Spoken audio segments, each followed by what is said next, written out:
This time Meshnology sent me another RDK X5 so I can make a complete practical tutorial on how to use the RDK X5, how to control a specific pin, how to design a basic graphical user interface, how to use the Thonny IDE, and how to edit or modify existing code. Huge thanks to Meshnology. After my amazing experience with their Heltec LoRa 32 in 35 kit, I highly recommend visiting their website to check out their impressive range of development tools. After watching this video, you will clearly understand how to control anything on the RDK X5. And once you learn how to control even a single GPIO pin, you can expand this knowledge to control almost anything. So stay tuned and don't skip. Watch it completely. It's simple, beginner friendly, and step by step. In my previous video, I unboxed the RDK X5, went through all the components, and showed you how to install the operating system and get everything running. Today, I am not repeating any of that.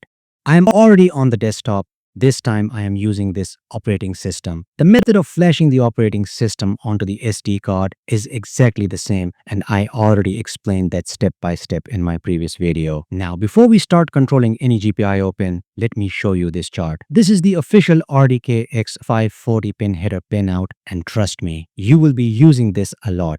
At first glance, it looks big and a little complicated, but don't worry, it's actually very simple once you understand the layout. Every row here represents a pin on the 40-pin header, and each column shows what that pin can do.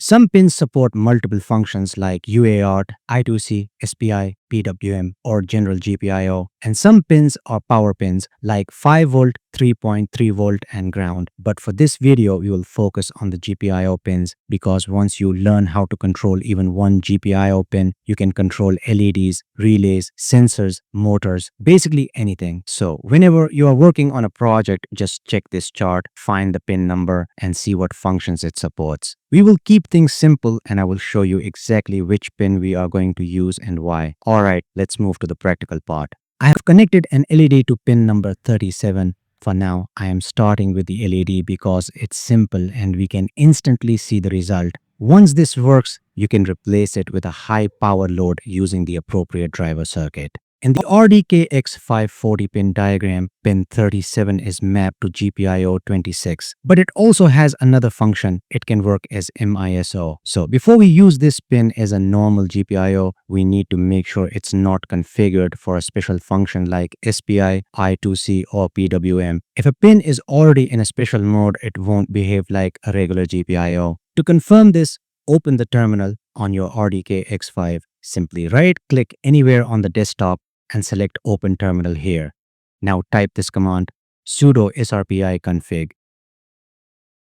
Navigate to 3 interface options and then select i3 peripheral bus config. Ensure the pin you want to use is not enabled for a special function like PWM or SPI. You can see SPI2 is disabled.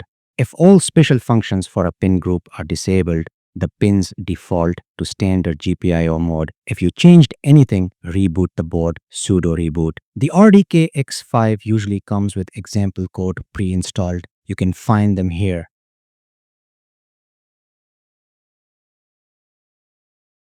You should see a file named simple_out.py. To run it, simply type sudo python3 simple_out.py.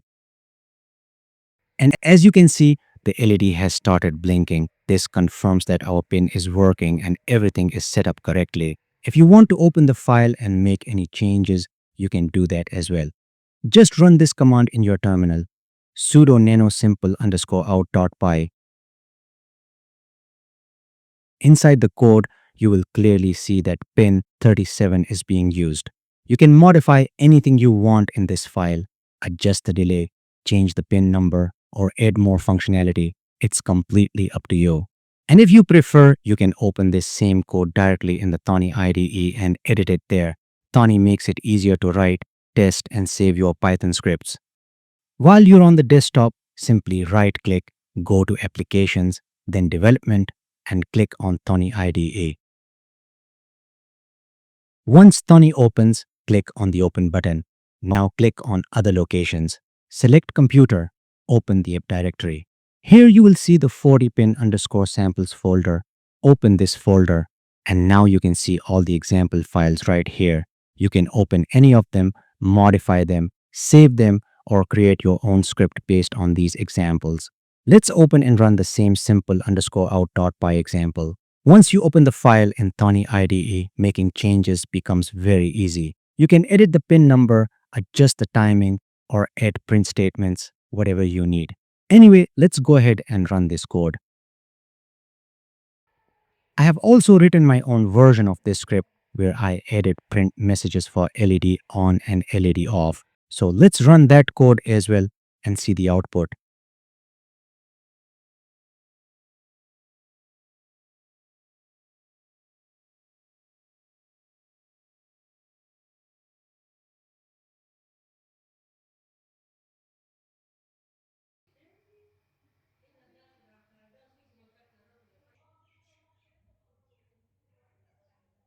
Now, let's take this to another level and design a GUI for it.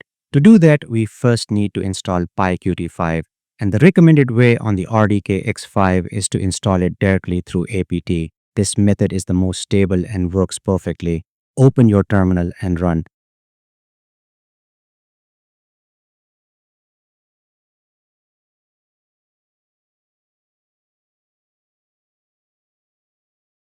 This will install everything needed for building a basic graphical interface on the RDK X5. To check if PyQt5 was installed successfully, you can run a quick one-line import test. Great! You can see it printed PyQt5 is installed. That means everything is working perfectly. Now type designer and press enter. This will open the Qt Designer tool, which we will use to visually create our GUI.